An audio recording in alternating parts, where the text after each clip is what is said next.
Et franchement, je serais très heureux de pouvoir répondre de ces faits devant une cour d'assises, qui me donnerait une formidable tribune pour mener ce combat contre la pédophilie d'État maçonnique.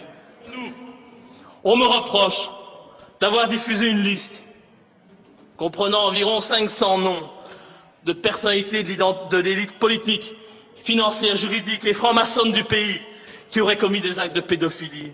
Une fois de plus, ce n'est pas moi qui suis l'auteur de cette liste. Tous les autres députés, normalement, ont reçu cette liste par mail. Poursuit-on pas ceux qui ont diffusé ce dossier durant le procès du trou? Pourquoi décide-t-on uniquement de me poursuivre, moi, pour avoir révélé aux Belges, qui voulaient bien l'entendre, la vérité sur le dossier du trou?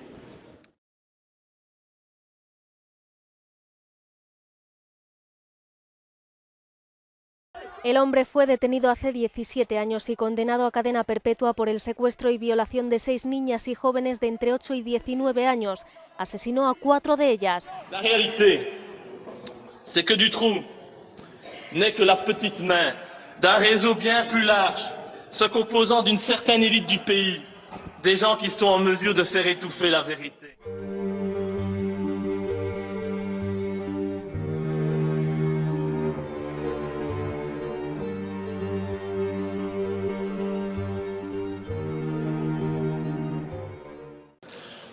C'est à celui qui a eu le courage de risquer sa vie pour la vérité, sa carrière pour la mémoire de ces pauvres enfants violés jusqu'à ce que mort s'en suive, qu'on s'en prend. Preuve supplémentaire que des gens haut placés ne veulent pas que la lumière soit faite sur ce dossier. La réelle mauvaise idée d'accuser le Premier ministre d'être un pédophile. Ouais, c'est peut-être une mauvaise idée si j'avais voulu faire carrière en Belgique. Et aussi de nombreux témoignages, un nombre impressionnant de témoignages auxquels on n'a jamais donné le moindre crédit, même lorsqu'ils venaient de policiers assermentés. Ainsi, en août 1989, Di Rupo était à l'époque député européen. Eh bien, à l'époque, 2 policiers communaux surprennent Di Rupo en bordure du Grand Lac à Mons. Et avec qui? Avec un gamin de 12 ans et un gamin de 13 ans dans sa voiture. Les gamins avaient le bas du corps dénudé. Ce n'est pas moi qui le dis, ce sont 2 policiers communaux assermentés qui, au moment où je vous ai communiqué, on ne peut qu'avoir des doutes sur la véritable personnalité de Di Rupo. Des doutes encore plus importants quand on sait que dans une vidéo postée sur YouTube, Michel Nioul accuse sans détour Elio Di Rupo d'être pédophile lors d'une interview en caméra cachée accordée à des journalistes. Nioul, reconnu par les assises d'Arlon comme le chef de l'organisation criminelle Dutroux et compagnie, n'est-il pas bien placé pour se prononcer sur la question?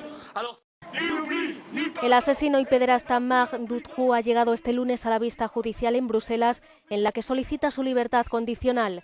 Podría salir de la cárcel en abril y bajo vigilancia electrónica por haber cumplido 1/3 de la condena, según prevé la legislación penal belga.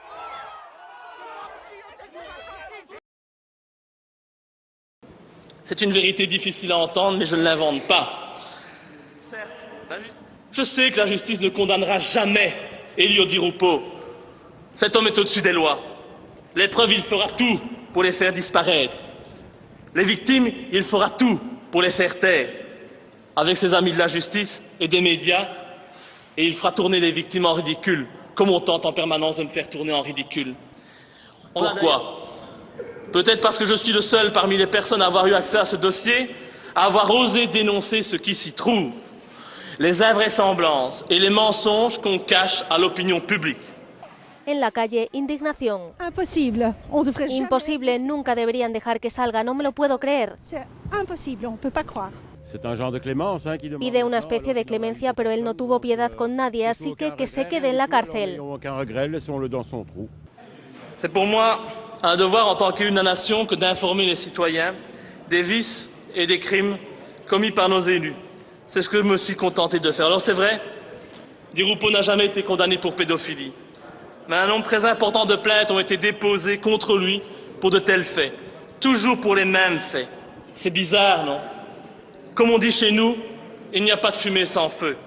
Et je peux même vous dire que j'ai moi-même rencontré un de ces jeunes qui fut jadis victime des pulsions sexuel de Di Rupo.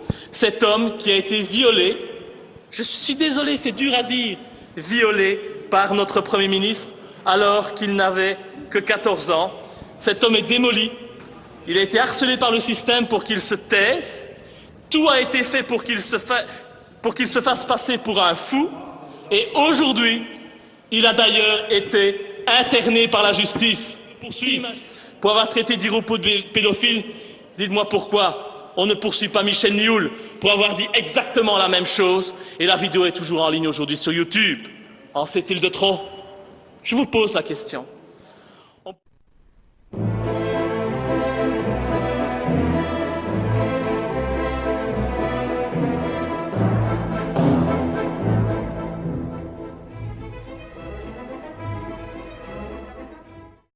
Depuis des années, les partis politiques en place n'ont fait que détruire notre pays, créer des problèmes, réduire nos acquis sociaux. Imaginez que notre pays, sous le gouvernement Di Rupo, en est venu à chasser les chômeurs et à piller les mendiants.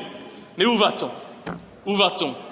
Droit dans le mur, droit vers la pauvreté, droit vers la guerre civile, si nous vous laissons poursuivre vos objectifs sataniques. Notre Constitution... Vous aimez bien satanique, monsieur Render, je vois.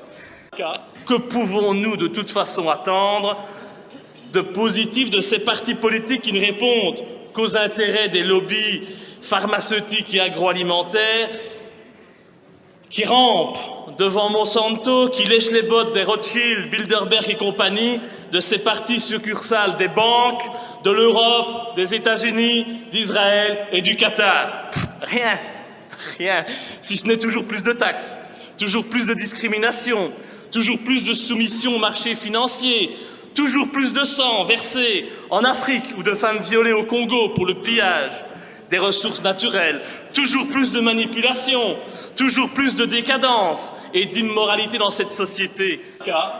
Si ce n'est pas le cas, sait-on jamais, je vous laisse entre corrompus, francs-maçons, satanistes, sionistes, impérialistes, colonialistes, parvenus, arrivistes, carriéristes et... Non, ça non. Et je vous remercie de m'avoir permis, durant ces 4 années passées à vos côtés, de vous dire tout le mal que je pensais de vous. Ce fut un réel plaisir.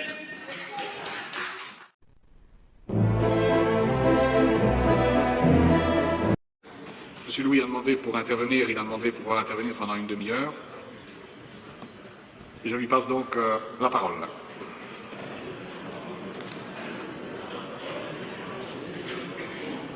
Enfin, on me poursuit pour avoir révélé un secret. C'est dit textuellement. Je suis poursuivi pour avoir révélé un secret. En l'espèce d'avoir diffusé sur Internet le rapport d'autopsie de Julie et Mélissa sans avoir jamais, je vous le dis et je vous le jure devant cette assemblée, sans jamais avoir publié la moindre photo d'autopsie de ces pauvres enfants sur Internet. La réalité, c'est que Dutroux n'est que la petite main d'un réseau bien plus large, se composant d'une certaine élite du pays, des gens qui sont en mesure de faire étouffer la vérité. Et pour rappel, la justice a voulu nous faire croire que les fillettes, Julie et Mélissa, étaient mortes de faim dans la cage de Dutroux lorsque ce dernier avait été incarcéré quelques semaines pour une affaire de vol. Alors, si les fillettes sont mortes de faim, moi j'aimerais bien savoir, parce que je suis peut-être bête et que je ne comprends rien, mais j'aimerais bien savoir, j'aimerais bien qu'on m'explique, une fois pour toutes, comment il se fait qu'elle présentait sur les photos d'autopsie des béances anales et vaginales de plus de 5 cm. Mais c'est vrai, madame, vous avez peur de dire la vérité. Vous voulez me faire croire qu'elles se sont faites cela toutes seules dans la cache. Et pourquoi? Pourquoi a-t-on refusé d'analyser les 6000 traces ADN retrouvées sur les fillettes et dans les caches? Du sang, du sperme, des cheveux, des poils. Pourquoi n'a-t-on pas été plus loin? Avait-on peur de retrouver la trace de personnalité influente? Je suis quand même bien en droit de me poser cette question partagée par l'ensemble du peuple belge. Et j'aimerais profiter de cette tribune pour vous dire que ma démarche Et Mme Fonck aurait dû entendre ça. Elle a été soutenue en juillet 2012 par la grand-mère. Bélgica está conmocionada por los giros que se están produciendo en este caso, uno de los más graves de la historia judicial de Bélgica. Además, algunas familias de las víctimas cuestionan la eficacia judicial belga y se han quejado a la Corte Europea de Derechos Humanos. On poursuit, troisièmement, pour avoir insulté un journaliste, que je n'ai pas peur d'appeler un journaliste véreux, qui m'a menacé à différentes reprises de me détruire médiatiquement si je m'attaquais au réseau pédophile et si je souhaitais reparler du dossier Dutroux. Ce journaliste, c'est Marc Meddepenningen, ce journaliste qui m'a humilié dans la presse, qui m'a insulté, ce journaliste qui est un grand ami de Michel Nioul et qui, comme par hasard, a toujours défendu dans ses articles depuis l'éclosion de l'affaire Dutroux la thèse de Dutroux prédateur isolé, comme par hasard. Trouvez-vous normal qu'un député soit menacé par un journaliste parce qu'il va trop loin dans certains de ses propos en commission quand on parle de l'intérêt d'enfants violés? Mais où va-t-on? Dans quel pays vivons-nous? Des menaces déguisées, des menaces sur ma personne et mes proches, sans parler du harcèlement médiatique. Si je n'avais pas les nerfs que j'ai aujourd'hui et le moral que j'ai, il y a bien longtemps je me serais suicidé, vu tout ce qu'on raconte sur moi, tous ces mensonges qu'on véhicule, que certains élus véhiculent. Des menaces sur ma personne, sur mes proches, des menaces sur tous ceux qui osent m'apporter du soutien. Et d'ailleurs, le fait que mes soutiens aujourd'hui ne puissent assister à la séance plénière, c'est encore une preuve supplémentaire des menaces et des pressions dont je suis victime. Avoir révélé un secret, c'est vrai. J'ai révélé un secret et j'en suis fier. Car c'est pour la mémoire de ces petites Julie, Mélissa, Sabine, Laetitia, Anne, Eve, ces filles violées que j'ai mis en danger ma carrière et même ma vie. Ainsi, sachez, je dis ça en passant, qu'il m'est devenu impossible en Belgique d'ouvrir un compte en banque. Impossible. Il m'est devenu impossible pour moi, malgré que je n'ai pas d'emprunt, de conclure un emprunt. Impossible pour moi d'avoir la parole dans les médias, alors que ces derniers ne se gênent pas pour parler de moi. Le mot d'ordre a été lancé, on ne donne pas la parole à Laurent Louis. Et je le sais, si je dois perdre mon poste de député en mai prochain, je n'ai aucun avenir en Belgique. Aucun. Ce pays qui se dit une démocratie, eh bien je devrais m'exiler, car toutes les portes me seront à jamais fermées. Et voilà ce qui arrive à ceux qui en Belgique. Et malgré qu'on aime son pays, voilà ce qui arrive à ceux qui ont le courage, excusez-moi l'expression, de remuer la merde. Et dire qu'une certaine presse ose faire croire que je prends de tels risques dans le seul but de faire parler de moi, d'avoir un article dans leurs médias mensonges ou de faire le buzz. Allez, soyons sérieux, hein. Croyez-vous que je suis bête au point, narcissique au point de détruire ma vie, de mettre en danger mes profs, même mes proches, pour une feuille de chou? C'est une vérité difficile à entendre, mais je ne l'invente pas. La justice me reproche ensuite d'avoir outragé le Premier ministre, Di Rupo, un comble. J'ai outragé l'homme qui, tous les jours, depuis sa nomination, se moque des citoyens et de ses électeurs en menant une politique ultralibérale et en pratiquant la chasse aux chômeurs, malgré ses prétendus idéaux socialistes.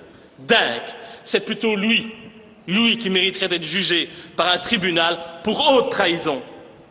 Mais bon, passons, c'est un autre sujet. Donc j'ai eu Mais le plus inquiétant, c'est que la destination a toujours été la même pour ces plaintes. La poubelle. Et c'est ça que je veux pointer du doigt. Les prétendues victimes étaient à chaque fois des criminels qui voulaient profiter de la notoriété de notre pauvre petit Elio. C'est tellement plus pratique de jeter le discrédit sur les victimes. En plus, quand on fait cela 5-6 fois et qu'on tourne les victimes en ridicule, on évite que d'autres personnes aient encore le courage de dénoncer les faits dont ils sont victimes. Pourtant, des PV, il y en a eu, comme celui de la police de Namur, portant le numéro 12-852/98, dans lequel est auditionné Jean-Marie Rulens, client de la boîte La Brique à Liège, qui déclare que Di Rupo s'y amusait avec des jeunes de plus ou moins 14 ans et qu'il les payait 15 000 francs, 375 € pour des gâteries, fellations et sodomies. L'audition de ce Rulens contient de nombreux détails il n'y a rien de farfelu dans ces propos. Dans le numéro 37 66 11 75 28/96 indique aussi l'identité de 2 mineurs âgés de 13 et 14 ans. Ces jeunes confirment avoir eu des relations sexuelles avec Di Rupo. Un PV de la BSR de Wavre de 96 mentionne le témoignage de Mme Delnest qui s'inquiète auprès de la police de voir Di Rupo aller et venir avec des jeunes gens dans un immeuble voisin. La police n'effectuera aucune enquête de voisinage malgré que d'autres voisins confirmèrent les dires de Mme Delnest. Un rapport de la Brigade nationale de gendarmerie du 9 octobre 96 insiste également sur les rapports spéciaux entre Di Rupo et de jeunes garçons.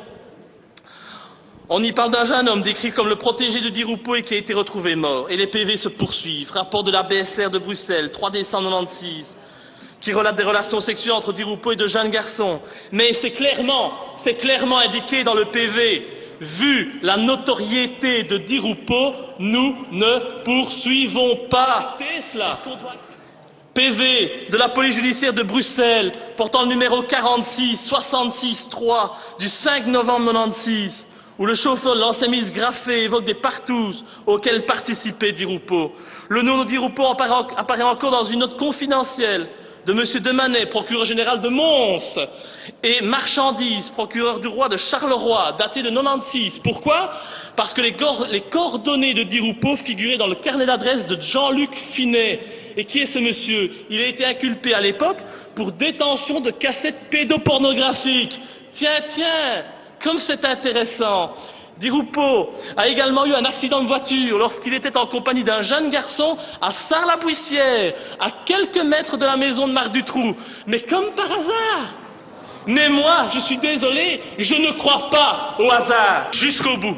Si on me laisse faire, bien sûr, et qu'on ne me retrouve pas suicidé. Un de ces 4 matins. J'irai jusqu'au bout, c'est mon devoir, et je fais cela pour mon pays. Ma Belgique mérite d'être dirigée par des gens dignes, ce n'est pas le cas aujourd'hui. Et comme je vous l'ai dit en commission, et pour en conclure, Monsieur le Président, je n'ai pas l'intention de faire comme certains élus criminels et de m'accrocher à mon immunité, je laisse ça à Monsieur Westphal. Et c'est donc avec force aujourd'hui que j'exige que vous leviez mon immunité parlementaire, afin que je puisse répondre de ces faits devant la justice.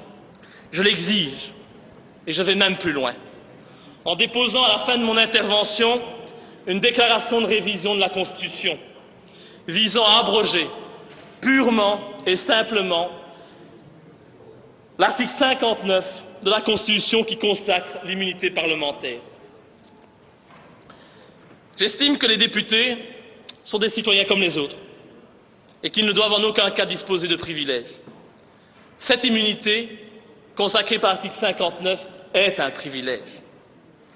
C'est un privilège qui est digne d'une époque révolue. Et j'espère donc, à l'approche des élections et de la dissolution des chambres, que vous, les élus de nation, vous aurez le courage d'abolir cette immunité en inscrivant l'article 59 comme révisable. Vous en rêvez? Je le sais, je vous donne donc la possibilité. Allez-y.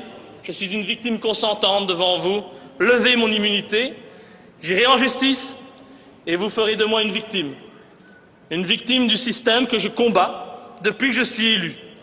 Vous ferez ainsi la démonstration qu'il n'est pas bon s'opposer à vous et de défendre la vérité.